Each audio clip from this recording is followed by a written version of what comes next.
The tallest woman in history never made it past 17. The tallest man alive today only survived because of a surgery that did not exist 50 years ago.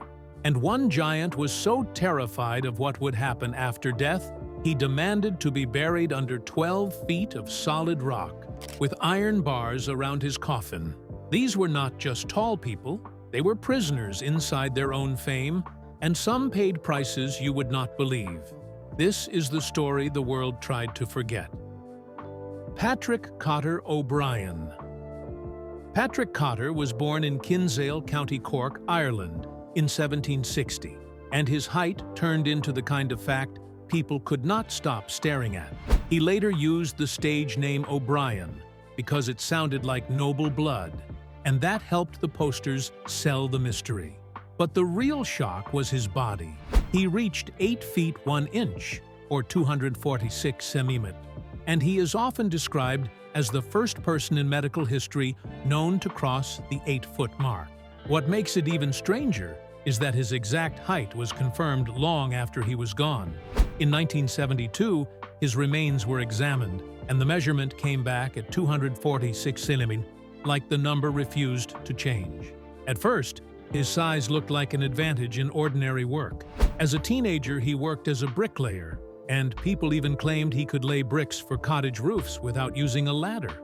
Then, a traveling showman spotted him, and the real trap opened.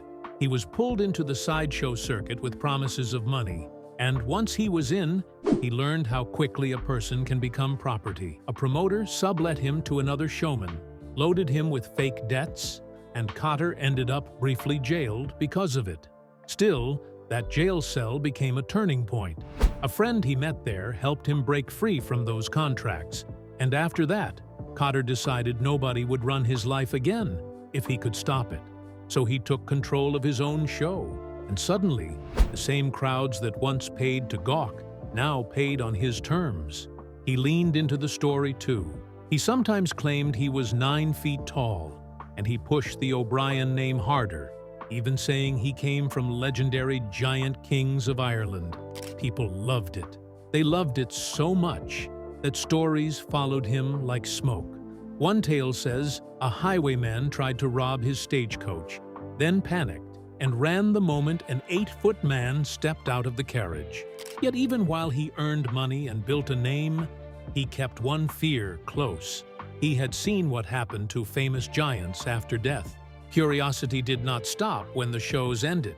It only got worse. That is why, when he wrote his will, he put more thought into his burial than most people put into their lives. He asked to be buried within 12 feet of solid rock, and he wanted iron bars placed around the coffin to stop grave robbers. He was not being dramatic. He was trying to protect himself from becoming a specimen. He died in 1806 at age 46, likely from the effects of gigantism, and even his funeral showed how different his life had been. 14 men were needed to carry his enormous coffin to a special tomb. He left $2,000 to his mother, and he left strict instructions for his own safety in death. For decades it worked, but time has a cruel way of breaking promises.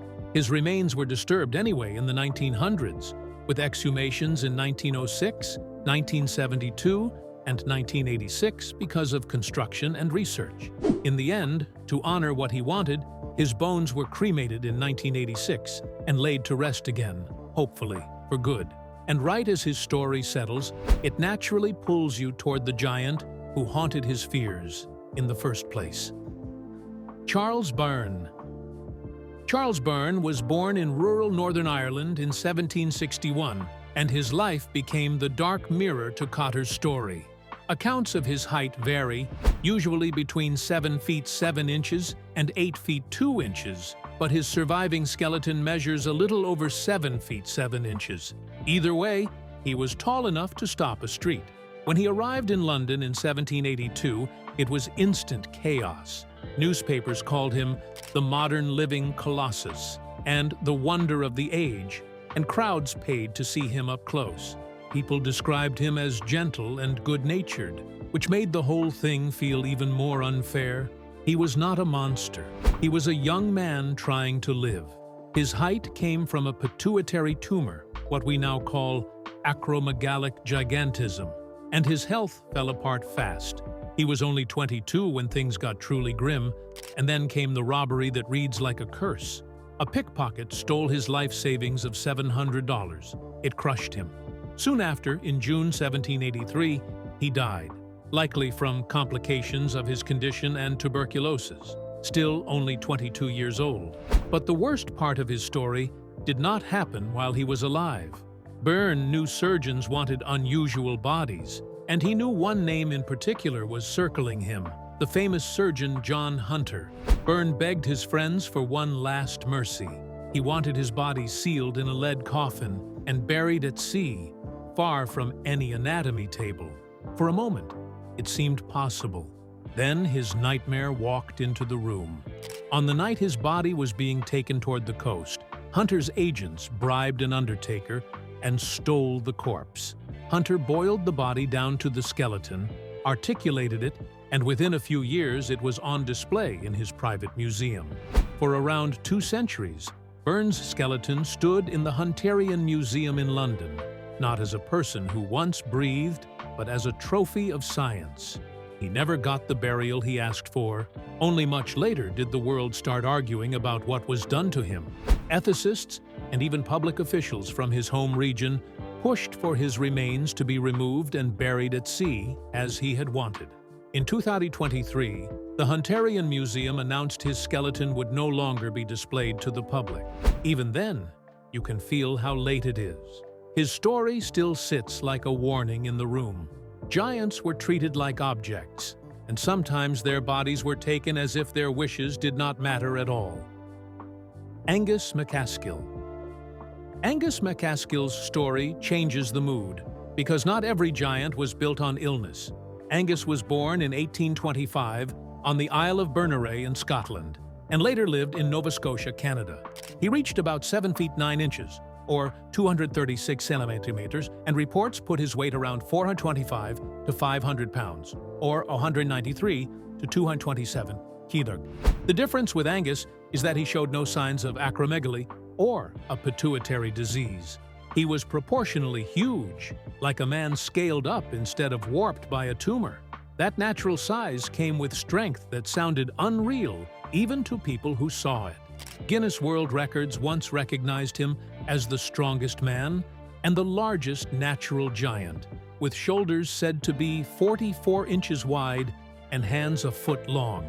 Stories followed him the way they follow any giant, because people always add a little extra when they are scared and amazed at the same time.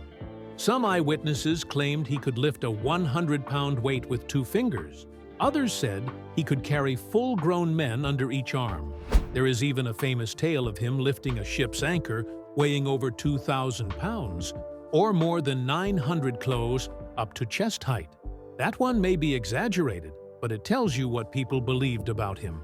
He toured with circus shows in the 1840s, including time with P.T. Barnum, and crowds loved the contrast of his massive frame beside General Tom Thumb. Still, those who knew Angus described him as kind and gentle, and when he was not touring, he preferred a quiet life. In St. Anne's on Cape Breton Island, he was treated less like a spectacle and more like a neighbor. He never married, but locals remembered his good nature, the way he fit into the community like any other man, just bigger. He died in 1863 at age 37 from what was called brain fever, possibly encephalitis or another illness. Today, the giant MacAskill Museum in Dunvegan, Nova Scotia, displays his clothing and boots, and those items make the measurements feel real in a way numbers never can. His life stands out because it shows a rare version of the giant story. Huge, strong, famous, and still able to live with some peace. Anna Swan and Martin Van Buren Bates. Then comes the love story that people still talk about because it feels impossible until you see the numbers. Anna Swan was born in Nova Scotia, Canada in 1846, and by adulthood she reached 7 feet 11 inches, or 241 centimeters. She was intelligent, loved music and literature, and she wanted more than being stared at. But in the 1800s, her height made ordinary life almost unreachable. So she entered show business. At 17, she joined P.T. Barnum's American Museum in New York and was displayed as the Nova Scotia Giantess. In 1865, Barnum's museum caught fire, and she narrowly escaped, a nearly 8-foot teenager trying to push through chaos and smoke like a person running out of a nightmare. Martin Van Buren Bates was born in Kentucky in 1837 and grew to about 7 feet 9 inches, or 236 centimeters. He served as a Confederate captain during the Civil War, a towering figure on a battlefield that was already full of fear. After the war, he joined a traveling circus and became the Kentucky Giant. In 1871, their paths crossed during a tour in Halifax. Martin saw Anna and, according to reports, fell hard right away. It sounds like a tall tale, but the next step proves it was real. On June 17, 1871, they married at St. Martin in the Fields Church in London. Thousands of onlookers crowded in to witness the ceremony because people could not resist the spectacle of a nearly 8-foot bride beside her towering groom. Queen Victoria even presented wedding gifts, including a custom-made satin gown and diamond ring for Anna and a gold watch for Martin. They toured together as a headline attraction, billed as the largest married couple, and Guinness World Records later noted their combined height at marriage was 14 feet 8 inches, about 447 centimeters. Still, behind the posters and the crowds, they wanted something normal. They eventually retired from show life and built a specially designed house in Seville, Ohio, with 14-foot ceilings and extra tall doors so they could live without crouching like criminals in their own home. They hoped for children, and that is where the story breaks your heart. In 1872, Anna gave birth to a baby girl who weighed 18 lbs, or 8.2 kg, and the baby died at birth. In 1879, she delivered a baby boy who weighed 22 pounds and measured 28 inches long, described as the largest newborn ever recorded. Martin wrote that the boy looked like a 6-month-old infant at birth. They named him Babe, and he survived only 11 hours. After that, they never had a surviving child. Even so, they stayed in their Ohio community and became known as a warm and gracious pair. Neighbors said they would host local children and give them candy and treats. Anna stayed active in the local Baptist church and held tight to the quiet life she had chased for so long. In August 1888, she died of heart failure at 41, likely under strain from her size. Martin was devastated. He later remarried and lived until 1919. Their grave markers still spell out the numbers that made them famous. Anna H. Swan, 7 feet 11 inches. Martin Van Buren Bates, 7 feet 9 inches. And somehow the words feel small compared to everything they carried. John William Bud Rogan. John William Rogan was born around 1867 in Tennessee, the son of a formerly enslaved man. And his story has a different kind of weight because it sits inside history as well as biology. He became the tallest African American ever recorded and the second tallest man in history. His height was measured after his death at 8 feet 9 inches, or 267 centimeters, though some believe he may have been slightly shorter if he could not stand fully upright. His growth began normally, and then around age 13, a pituitary condition triggered a massive growth spurt. Alongside that growth came severe joint stiffening that caused his legs to fuse, leaving him unable to stand or walk by his late teens. He did not use a wheelchair in the usual sense. Instead, he built his own way to move. He crafted a cart drawn by goats, made from his own bed, and that image alone tells you how much he had to invent just to live a basic day. Showmen tried to get him too. Museum managers wanted him on display, but Rogan refused. He turned down the circus and sideshow world, and instead he stayed near home in Gallatin, Tennessee, becoming a familiar figure around town. He made a modest living meeting trains at the station and hauling luggage to hotels using his goat cart. People said he was jovial and playful, and even when the stares came, he did not hide. There was a rumor that he sold sketches he drew, but later research suggested that was likely a misunderstanding. An old article that sparked the story seems to have been about a cartoonist who drew Rogan's portrait, not Rogan drawing it himself. What Rogan did sell was his photograph. Visitors and journalists bought cabinet cards of him as keepsakes, because even when he refused the circus, the world still tried to turn him into a souvenir. A local doctor, William Lackey, befriended him and studied his condition, later writing a medical paper about it.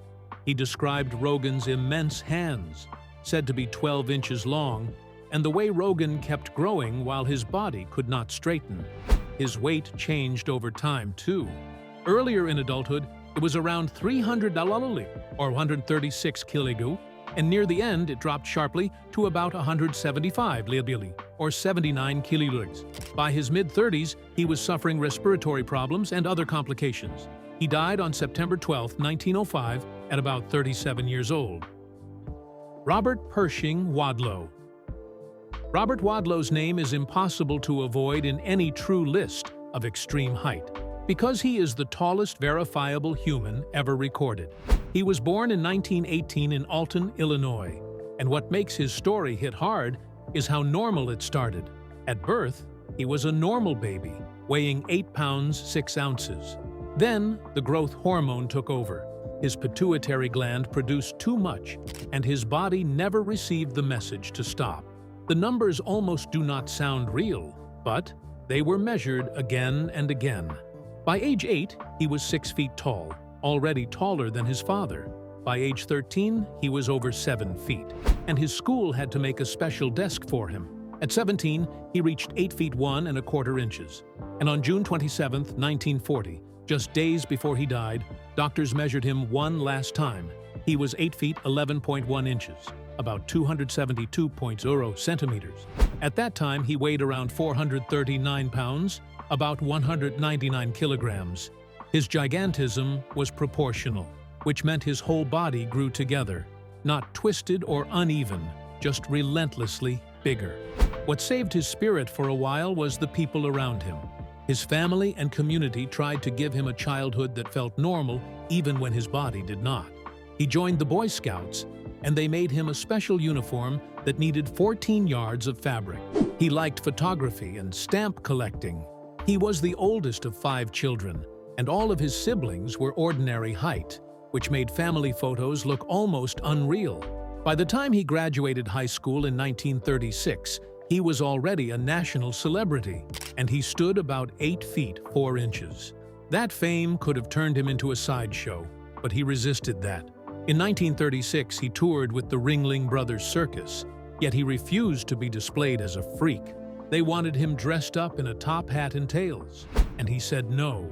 He appeared in normal clothes, standing in the center ring like a man, not a costume. He did not see himself as an oddity. He saw himself as an advertiser.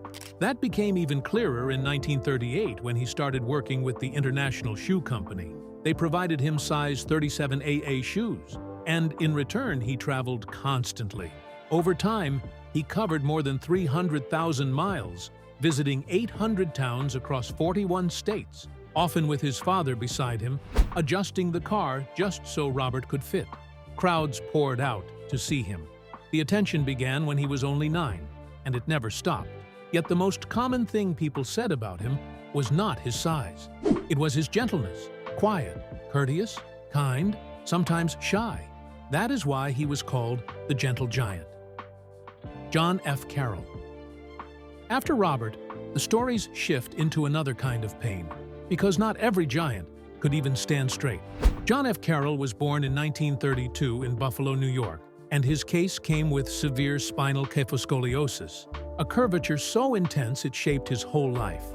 Doctors measured his standing height at about 7 feet 8 inches, but they estimated that if his spine had been normally aligned, he might have stood around 8 feet 7 3/4 inches, about 264 centimeters. That corrected estimate is why some people place him among the very tallest in history. even though his body did not let him show his full height in a normal way. His rapid growth began in late childhood, and by his early 20s, pain followed him everywhere. The curve in his spine was crippling. One hip dislocated repeatedly. Still, he tried to live like a full person, not a medical project. Locals knew him as Jack, and they often described him as bright, good-humored, and surprisingly upbeat for someone carrying that burden. In 1957, he even ran for a seat on the Buffalo City Council. He did not win, but the campaign photo still shocks people because it shows him towering, even while his health was already failing. Medical attention surrounded him, and in some ways it trapped him too. He was treated at Mercy Hospital in Buffalo, and doctors attempted experimental surgeries to straighten his spine. Between 1960 and 1968, he went through 8 operations. They reduced the curvature a bit, but they never fully fixed it. A 1961 medical report documented his case with rare photos, and because so few images were widely seen for years, he developed a strange kind of mystery among people obsessed with record heights. One of his doctors, Joseph Prezio, later recalled that Carroll was a wonderful, happy person, despite all his handicaps. Photos show him smiling warmly, with a shock of red hair that earned him the nickname Red. He joked with visitors sometimes as if humor was the only way to breathe through the pain, but the body kept losing ground. In November 1968, he was admitted to a nursing home. He died in 1969 at age 37. His story never became a worldwide headline the way Robert's did, but in medical circles, he is legendary. His oversized crutches and a custom-made chair ended up in the Mutter Museum in Philadelphia, quiet proof of how hard it can be when a person grows beyond what the body can support and beyond what the world can fit. Don Koehler. Then there was Don Koehler, a man who carried huge height with a different kind of personality, almost like he refused to let it turn him bitter. Don Koehler was born in 1925 and grew up in Montana in a normal-sized family. But his life came with an odd twist right from the start. He had a twin sister. Don grew to 8 feet 2 inches, about 249 centimeters, while his sister was 5 feet 9 inches. That is a 29-inch difference, one of the biggest gaps ever recorded between twins. And just imagining their childhood photos is enough to make people pause. His extreme growth did not start until he was a teenager, when an overactive pituitary gland pushed him higher and higher until he passed 8 feet. By 1969, at age 44, Guinness recognized him as the tallest living person. At that point, he worked as a traveling salesman, which meant he was constantly walking into homes and stores, ducking under doorways, and turning every meeting into a moment people would never forget. Friends and family often described him as friendly and outgoing, and his twin sister even said he was too nice to want to take advantage of people. That line matters, because many giants were pressured into making a spectacle of themselves. Don did not lean into that. He did paid appearances, but he was not hungry to be a sideshow. Even so, normal life still hurt. He needed custom-made shoes, size 22. He had to stoop often, and that brought chronic back pain. Later in life, he developed a severe spinal curvature, which reduced his standing height by several inches, and he joked that he was shrinking as he got older. Behind the joke, the truth was heavy. His body was being worn down. Don Koehler died in 1981 at age 55 from a heart condition. Even with the curvature, he was still about 8 feet tall when he passed. People remembered him as a gentle giant with an easy way about him, and his story became a reminder that sometimes the biggest person in the room is the one trying the hardest to make others feel comfortable. Zeng Jinlian. And then comes a story that feels almost unbearable, because it begins in a village and ends before adulthood truly begins. Zeng Jinlian was born in 1964 in a small farming village in Hunan Province, China. At first, her growth seemed normal, but around 4 months old, it started accelerating in a way nobody around her could explain. By the time she was 4 years old, she was already over 5 feet tall, about 155 centimeters. By age 13, she had reached 7 feet 1.5 inches, about 217 centimeters. She kept rising until she was measured at 8 feet 1 3/4 inches, about 248.3 centimeters. That made her the tallest woman ever verified in medical history, and the first recorded woman to surpass 8 feet. But her height came with crushing health problems. She suffered from severe scoliosis, so she could not stand fully straight. She also had diabetes and other illnesses. As her condition worsened, normal life closed around her. School became impossible, not just because of the stairs, but because sitting and moving became physically unbearable. Rural medical care at that time had limited options, and the body that made her famous was also the body that trapped her. On February 13, 1982, Zeng Jinlian died. She was only 17. Some writers later said she never really reached womanhood because she died as a teenager who grew beyond everyone's imagination. Her family, all of average height, buried her quietly. The world did not fully grasp the story then, partly because China was more isolated, and her death did not travel far beyond records. Years later, Guinness highlighted her again, and her name became a permanent marker in history. There is also a small, haunting detail that stays with people. In 1981, months before she died, she reportedly sent a message of congratulations to Sandy Allen in America, who at 7 feet 7 inches had just been named the tallest living woman. It feels like a gentle handoff, like she sensed time slipping away. Leonid Stadnyk. From there, the stories move into a modern world with cameras everywhere. And yet one of the tallest men on Earth tried to disappear from them. Leonid Stadnyk was born in 1970 and lived in a rural village in Ukraine. In the early 2000s, reports spread that a quiet man there might be taller than anyone alive, even possibly taller than old records. Some reports put him at about 8 feet 5 inches, around 257 centimeters. His growth, like many others, was linked to a pituitary tumor that developed when he was around 12, causing constant release of growth hormone. For a moment, Guinness briefly recognized him as the tallest living man based on reports. But fame made him uncomfortable, not proud. He lived with his mother, tended a small farm, and tried to keep life simple. When media and curiosity seekers started arriving, he pulled back. He refused further official measurements, and in 2006 declined to be measured by Guinness judges, which meant he effectively gave up the title. People who met him described him as polite, shy, and deeply modest. He was a devout Orthodox Christian and spent a lot of time reading religious material. Meanwhile, the physical costs kept rising. His enormous feet and height made movements slow and painful.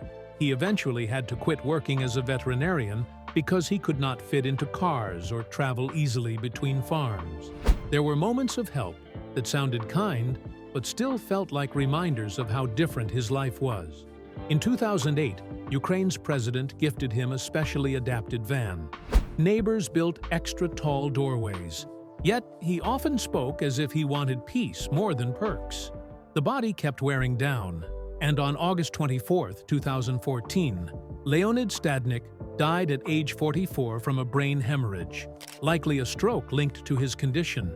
He once said something close to what Edouard Beaupré was rumored to say long before him. The same wish in a different language and time. I do not need glory. I just wish I could stop growing. He was buried in his hometown, far from the spotlight he never wanted, remembered as a man who carried an enormous burden quietly. Sultan Kösen. Then comes a rare shift in these stories, because modern medicine finally changed the ending for at least one giant.